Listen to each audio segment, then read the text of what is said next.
Sorry, Josh. Can you? I had IFB on, but it was low. What were you saying? now too because of it. They had to kill the power.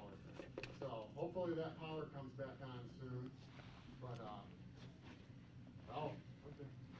Right, you're north. Sounds good. We're waiting on. I think it's Lily with 13 to get here. Apparently, she was over getting shots of the gas leak. The guy with EMA wants us to, or wants her to share it with us. So.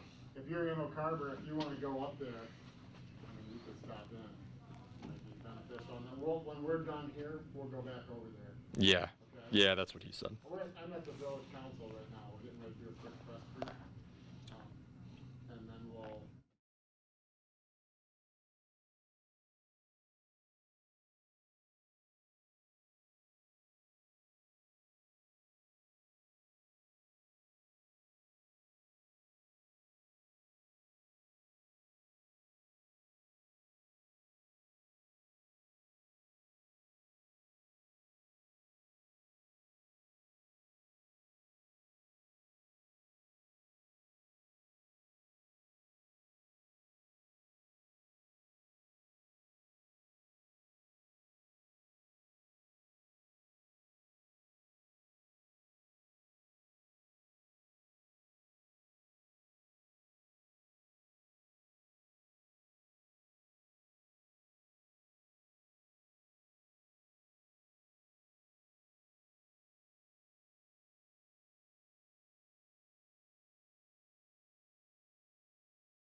And welcome in to WTOL 11 Plus. We have breaking news tonight out of Oak Harbor. A gas leak has prompted an evacuation of the village of Ottawa County. State Route 19 is closed from Portage River South to Mill Street in Oak Harbor.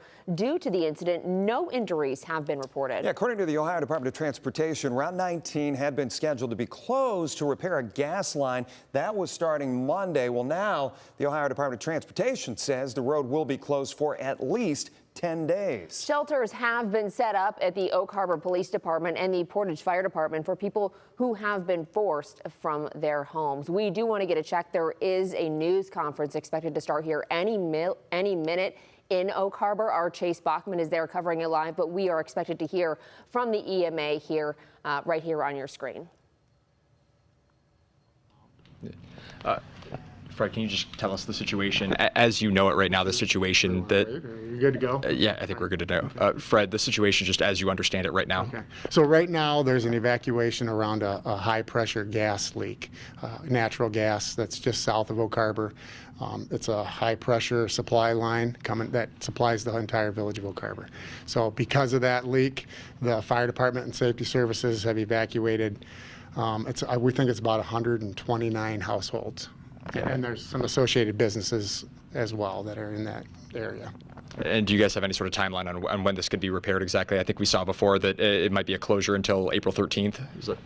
So I think you're mixing up the gas line itself was identified as a potential to be repaired, replaced, and that was going to start April 7th, and it would be lasting about 10 days.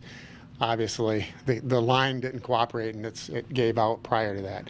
So it was scheduled to be repaired, replaced, but now this is going to necessitate that happening much sooner.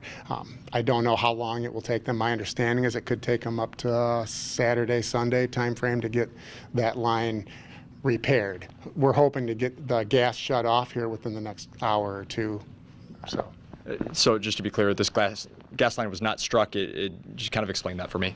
So they were preparing to, my understanding is they were preparing to put a temporary line around and then repair that under the road. So they were going to have the road closed. Maybe they knew it was a problem, maybe the disruption of the soil around it or whatever, and it gave out on its own in the meantime. So. And so in the meantime, do residents who are evacuated, they have to stay out of their homes until the Saturday, Sunday that you're talking about?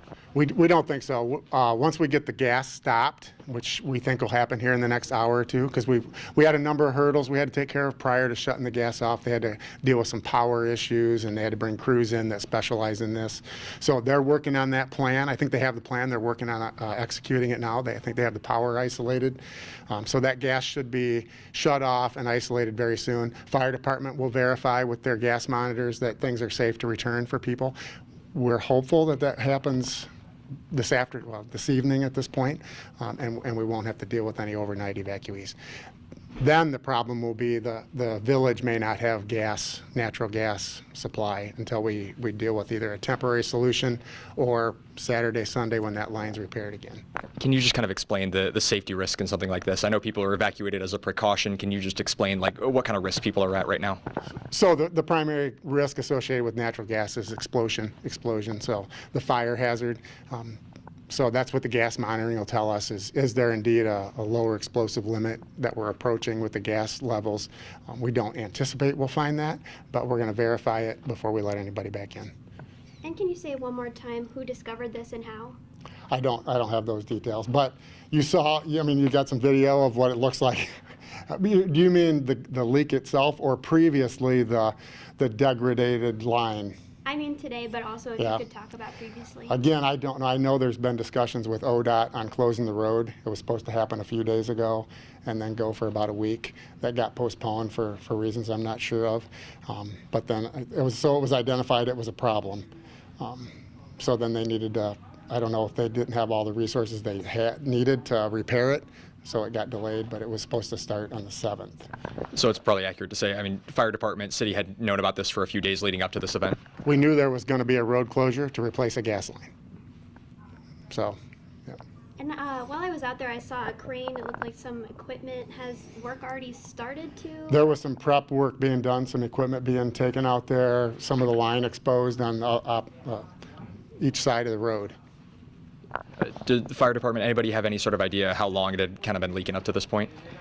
See, the leak when it happened, I believe, was 3:30ish when it, catastrophically started leaking. So I assume there were multiple 911 calls at that time. I'd have to go back and look. I can't answer that question for sure. But no idea about like any sort of issues kind of leading up to it in like the days?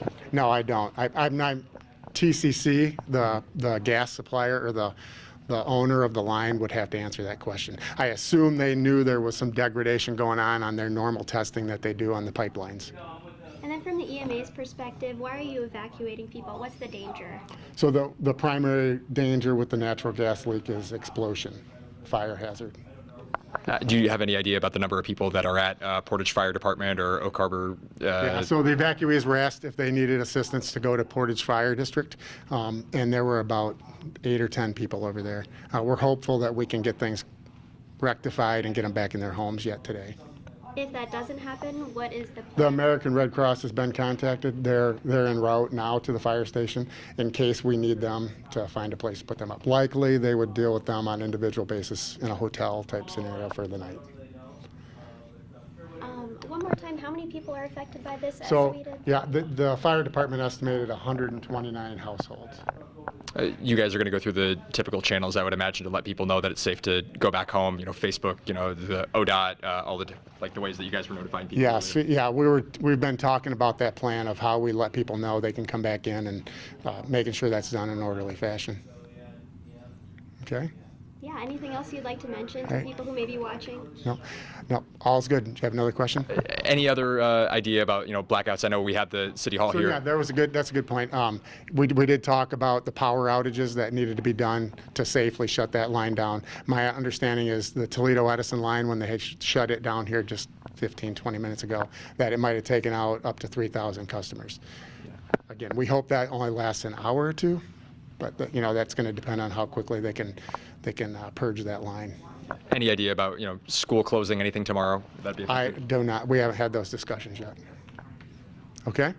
Thank you so much. All right, and can you say and spell your first name All and right. last name? First name is Fred, F-R-E-D. Last name is Peterson, P-E-T-E-R-S-E-N. And your title? All right, so Fred Peterson with Ottawa County EMA giving an update there. Obviously, breaking news during our 5 o'clock newscast, 6, so on and so forth, updating you on evacuations out there in Oak Harbor because of a gas leak. If you missed any of that information or are tuning in late, there have been evacuations in Oak Harbor. There was a natural gas line leak. We will have all that information that was just spoke about from the EMA on our website, WTOL.com. You can also scan that QR code to connect with us and find the latest information on our social media pages. And of course, we'll have a wrap up from Chase Bachman, who is out there in Oak Harbor tonight, coming up on WTOL 11 News. And watch for updates as well, as Kaylee was just saying, on our social media outlets. For now, reporting live in studio, I'm Jeff Smith along with Kaylee Marentet. We'll see you next time.